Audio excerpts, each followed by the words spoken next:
نبی پاک صاحب لولاک صلی اللہ علیہ وآلہ وسلم کی تشریف آوری کیا خوب ہے۔ پیارے آقا صلی اللہ علیہ وآلہ وسلم کی تشریف آوری سے قبل کفر کا اندھیرا تھا۔ لوگ ایک دوسرے کی عزت کا خیال نہیں کرتے تھے، جس کی لاٹھی اس کی بھینس والا حساب تھا۔ انسانوں کو غلامی کے زنجیروں میں جکڑا ہوا تھا۔ ڈاکے ڈالنا، چوریاں کرنا اچھا پیشہ سمجھا جاتا تھا۔ رشوت، سود، حرام خوری کو جائز سمجھا جاتا تھا۔ عورتوں کو معاشرے میں بری نظر سے دیکھا جاتا تھا، بلکہ انہیں زندہ دفن کر دیا جاتا۔ سرکار علیہ السلام کیا آئے، دنیا میں بہار آ گئی۔ عورتوں کو عزت کی نظر سے دیکھا جانے لگا، ایک دوسرے کے حقوق کی پاسداری شروع ہو گئی۔ انسانوں کو غلامی کے زنجیروں سے آزادی مل گئی، گورے کو کالے پر اور امیر کے غریب پر فضیلت ختم ہو گئی، بلکہ فضیلت کا معیار تقوی اور پرہیزگاری مقرر فرمایا اور انسانیت نے سکھ کا سانس لیا۔ بعض افراد سمجھتے ہیں کہ سرکار صلی اللہ علیہ وآلہ وسلم کی اس کائنات میں جلوہ گری کوئی اہمیت کی حامل نہ تھی، بلکہ ایک معمول کے مطابق جیسے بچے پیدا ہوتے ہیں ویسے ہی ان کی ولادت ہوئی۔ دوستو، نبی نبی ہی ہوتا ہے، چاہے وہ بچہ ہی کیوں نہ ہو۔ تو سرکار علیہ السلام کی ولادت کے واقعات اور ان کے کمالات بیان کرنے سے یہ حقیقت روز روشن کی طرح عیاں ہو جاتی ہے کہ واقعی اللہ تعالیٰ نے اپنے پیارے حبیب صلی اللہ علیہ وآلہ وسلم کو بڑے اہتمام اور طے شدہ پروگرام کے مطابق بھیجا ہے۔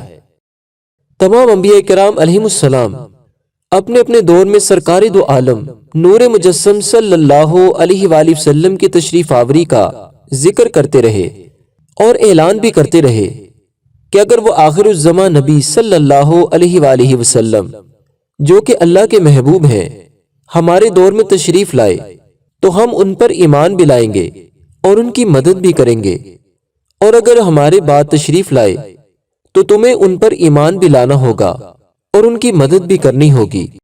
دوستو، عرب میں یہ دستور ہے کہ لڑکے کے ساتھ اس کے باپ کا نام پکارا جاتا ہے۔ سرکار دو عالم نور مجسم صلی اللہ علیہ وآلہ وسلم سے پہلے لوگ بتوں کی پوجا کیا کرتے تھے، لہٰذا بچوں کے نام عموماً بتوں کے نام پر رکھے جاتے تھے۔ تو نبی پاک صلی اللہ علیہ وآلہ وسلم کے والد ماجد کا نام کسی بت کے نام پر رکھا جا سکتا تھا، لیکن اللہ تعالیٰ نے پہلے ہی سے اہتمام کروا دیا کہ سرکار صلی اللہ علیہ وآلہ وسلم کی ولادت باسعادت سے پہلے ہی ان کے والد کا نام عبداللہ رکھوا دیا، تاکہ پکارنے والا اگر نام سے ہی پکارے تو محمد بن عبداللہ کہہ کر پکارے۔ دوسری حکمت یہ تھی کہ اللہ تعالیٰ کو اپنے محبوب صلی اللہ علیہ وآلہ وسلم سے اس قدر پیار ہے کہ رب تعالیٰ چاہتا ہے کہ جہاں میرا ذکر ہو وہاں میرے محبوب صلی اللہ علیہ وآلہ وسلم کا ذکر ہو، لہٰذا کلمہ شریف کو دیکھا جائے تو پتہ چلتا ہے کہ جہاں اللہ تعالیٰ کا نام ہے اس کے ساتھ اس کے محبوب صلی اللہ علیہ وآلہ وسلم کا نام نامی اس میں گرامی تحریر ہے۔ اذان اور اقامت میں دیکھیے، جہاں اللہ تعالیٰ کا نام ہے وہاں اس کے محبوب صلی اللہ علیہ وآلہ وسلم کا اس میں گرامی ہے۔ اب جو مسلمان ہے وہ تو کہے گا محمد رسول اللہ صلی اللہ علیہ وآلہ وسلم، تو اس طرح اللہ تعالیٰ کے نام کے ساتھ ہی اس کے پیارے محبوب صلی اللہ علیہ وآلہ وسلم کا نام پاک بھی آ جائے گا۔ مگر جو مسلمان نہیں وہ تو محمد رسول اللہ نہیں کہے گا، مگر جب وہ محمد بن عبداللہ کہے گا تو اس میں بھی اللہ تعالیٰ کا نام آ جائے گا۔ اس لیے اللہ تعالیٰ نے پہلے ہی سرکار صلی اللہ علیہ وآلہ وسلم کے والد گرامی کا نام عبداللہ رکھوا دیا۔ عورتوں کے نام بھی بتوں کے نام پر عجیب و غریب رکھے جاتے تھے، لیکن اللہ تعالیٰ نے پہلے ہی سے اس کا اہتمام کر دیا کہ سرکار علیہ السلام کی والدہ ماجدہ کا نام آمنہ رضی اللہ عنہا رکھوا دیا، جس کا مطلب ہے امن والی، کہ جب سرکار علیہ السلام کا تذکرہ ہوگا تو ان کی والدہ ماجدہ کا نام بھی آئے گا۔ تو اگر ان کی والدہ ماجدہ کا نام کسی بت کے نام پر ہوا تو اس میں نقص آ جائے گا، لہٰذا پہلے ہی سے والدہ کا نام آمنہ رضی اللہ تعالیٰ عنہا رکھوا دیا۔ عرب میں دستور تھا کہ بچوں کی پرورش کے لیے گاؤں بھجوا دیا جاتا تھا تاکہ وہ کھلی ہوا میں پرورش پائیں اس مقصد کے لیے دائیاں شہر میں آتی اور بچوں کو لے کر گاؤں میں آ جاتی۔ اس طرح ان کو پرورش پر اجرت بھی مل جاتی اور بچوں کی پرورش بھی ہو جاتی۔ پیارے آقا صلی اللہ علیہ وآلہ وسلم کے حصے میں جو دائی آئیں، اس کا نام کسی بت کے نام پر نہیں بلکہ ان کا نام پہلے ہی سے حلیمہ رکھوا دیا اور قبیلہ سعد سے تعلق کروا دیا تاکہ ان کا نام حلیمہ سعدیہ پکارا جائے، مطلب یہ حلم والی ہیں، سعادت والی ہیں۔ اسی طرح سال میں 12 ماہ ہوتے ہیں۔ سرکار دو عالم نور مجسم صلی اللہ علیہ وآلہ وسلم کی جلوہ گری ان 12 مہینوں میں سے کسی مہینے میں ہو سکتی تھی، مگر اس کے لیے ربیع الاول چنا گیا۔ اس میں حکمت یہ بتلائی کہ اس کا نام ربیع الاول ہے، یعنی پہلی بہار۔ سرکار دو عالم صلی اللہ علیہ وآلہ وسلم کی تشریف آوری ایسی ہوئی کہ بہاروں پر بھی بہار آ گئی۔ حدیث پاک میں ہے کہ جمعے کا دن عید کا دن ہے، دنوں کا سردار دن جمعۃ المبارک ہے۔ علماء کرام فرماتے ہیں اگر جمعہ کے دن سرکار صلی اللہ علیہ وآلہ وسلم کی ولادت باسعادت ہوتی تو کسی نے یہ کہنا تھا کہ سرکار علیہ السلام کو جمعے کی وجہ سے عظمت ملی، اس لیے آپ صلی اللہ علیہ وآلہ وسلم کی ولادت پیر شریف کو ہوئی کہ پیر شریف کو جو عظمت ملے گی وہ سرکار صلی اللہ علیہ وآلہ وسلم کے صدقے سے ہی ملے گی۔ پیر کے دن اس لیے بھی جلوہ گری ہوئی کہ دیکھو پیروں کا پیر تشریف لا رہا ہے۔ ذرا غور کریں کہ انگریزی زبان میں پیر کو منڈے کہتے ہیں، اصل میں یہ لفظ ہے مون ڈے، یعنی چاند کے جلوہ گر ہونے کا دن۔ اندازہ کیجئے کہ کس چاند سے سرکار علیہ السلام کے جلوہ گر ہونے کا اہتمام کیا گیا، یعنی مون ڈے سے مراد ہے چاند طلوع ہونے کا دن، جس کا رب تعالیٰ نے پہلے ہی سے اہتمام کیا۔ سرکار دو عالم صلی اللہ علیہ وآلہ وسلم کی ولادت باسعادت کا وقت آیا، دن خواہش کرتا ہے سرکار صلی اللہ علیہ وآلہ وسلم کی جلوہ گری میرے اندر ہو، میں عظمت والا بن جاؤں۔ رات خواہش کرتی ہے کہ یہ سعادت مجھے مل جائے تاکہ میری تاریکی دور ہو جائے۔ دونوں التجائے کر رہے ہیں، مگر دوستو اللہ تعالیٰ نے کسی کو بھی محروم نہیں کیا۔ سرکار علیہ السلام کی جلوہ گری ہی اس وقت ہوئی کہ رات جا رہی تھی، دن آ رہا تھا، صبح صادق کا وقت تھا جب سرکار علیہ السلام کی اس کائنات میں جلوہ گری ہو گئی۔ ہم اللہ تعالیٰ کا جتنا بھی شکر ادا کریں کم ہے۔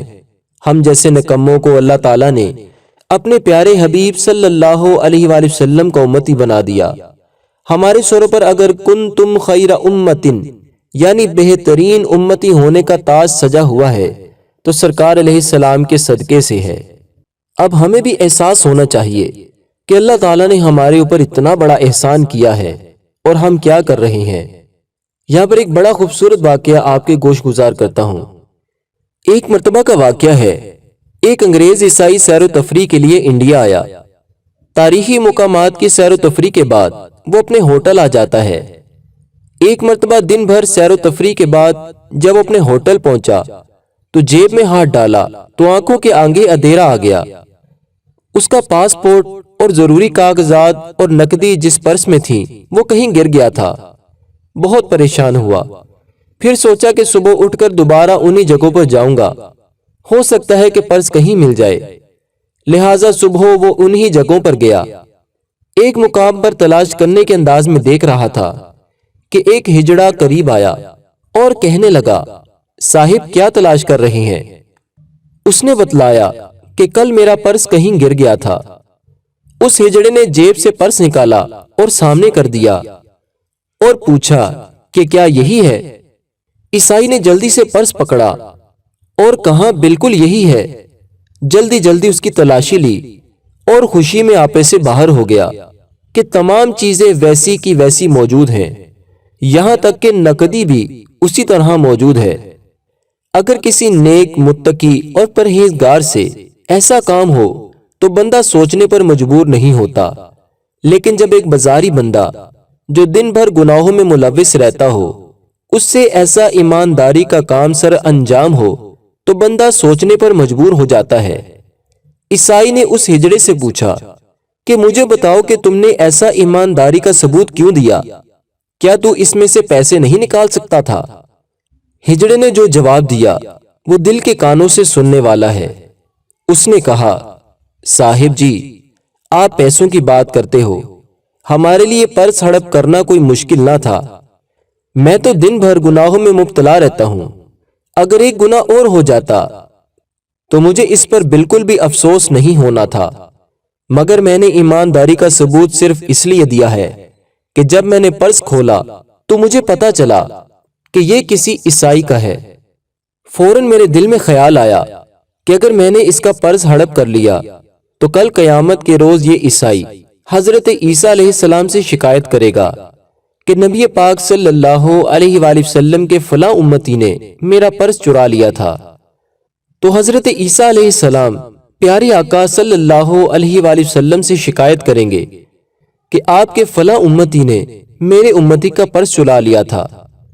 تو میں نے سوچا کہ کہیں میری وجہ سے میرے نبی صلی اللہ علیہ وآلہ وسلم کی نظریں نیچی نہ ہوں، لہٰذا میں نے اس پرس کو واپس کر دیا ہے۔ دوستو، دیکھا آپ نے کہ ایک بدکار کے دل میں احساس پیدا ہوا تو وہ برائی سے بچ گیا، تو ہمارے دل میں بھی احساس پیدا ہونا چاہیے کہ ہم اس نبی کے امتی ہیں کہ جن کا امتی بننے کے لیے انبیاء کرام علیہم السلام دعائیں کرتے تھے، اور ہمیں بن مانگے یہ نعمت عظمیٰ مل گئی، اور پھر بھی ہم گناہ کر رہے ہیں، اس نبی کی نافرمانی کر رہے ہیں۔ دوستو، ایک موٹر مکینک جب گاڑیاں ٹھیک کرتا ہے اس کا لباس گندا مندہ ہوتا ہے، گاڑی ٹھیک کرنے کے لیے گاڑی کے نیچے گھس جاتا ہے اور گاڑی ٹھیک کرنا شروع کر دیتا ہے۔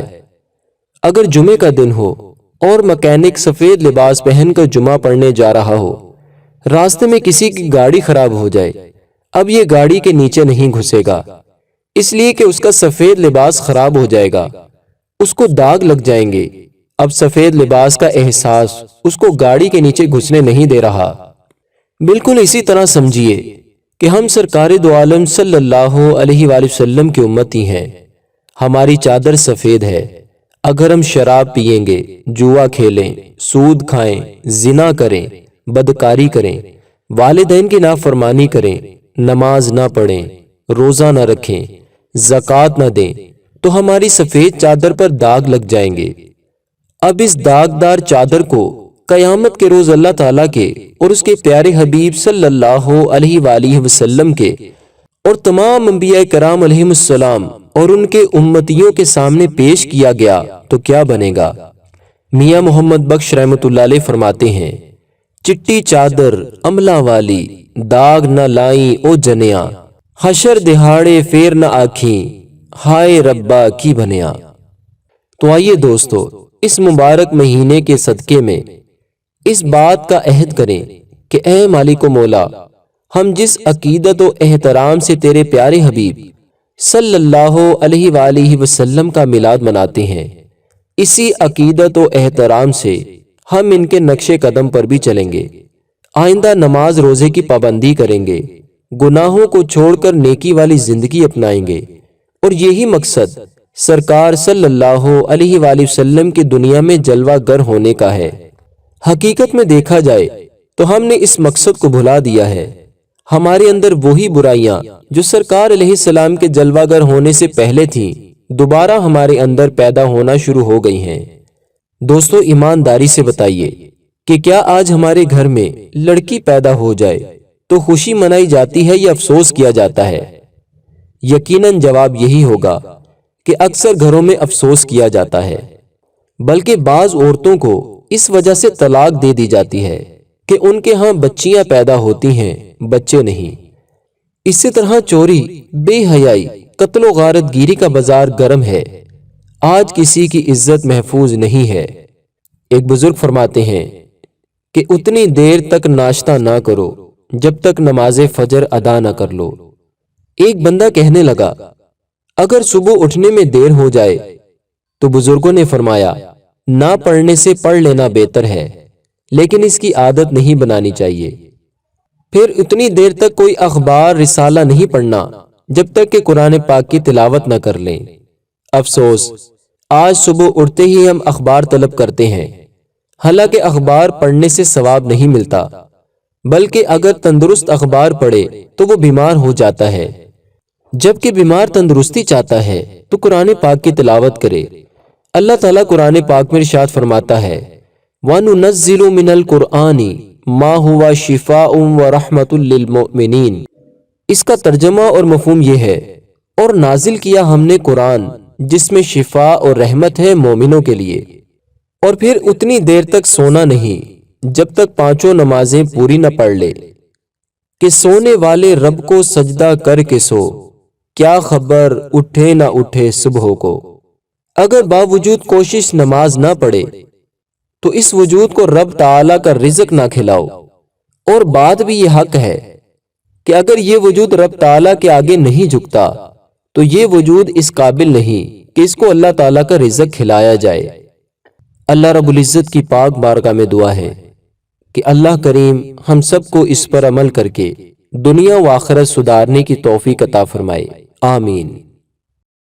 دوستو، اگر آپ کو ہماری یہ ویڈیو پسند آئی ہے تو اس ویڈیو کو لائک ضرور کریں، اپنے دوستوں کے ساتھ شیئر کریں، ویڈیو کے نیچے لال رنگ کے بٹن کو دبا کر ہمارے چینل کو سبسکرائب کریں، اور ساتھ ہی ساتھ بیل کے بٹن کو بھی دبائیں تاکہ آپ ہماری نئی آنے والی ویڈیو سے باخبر رہیں۔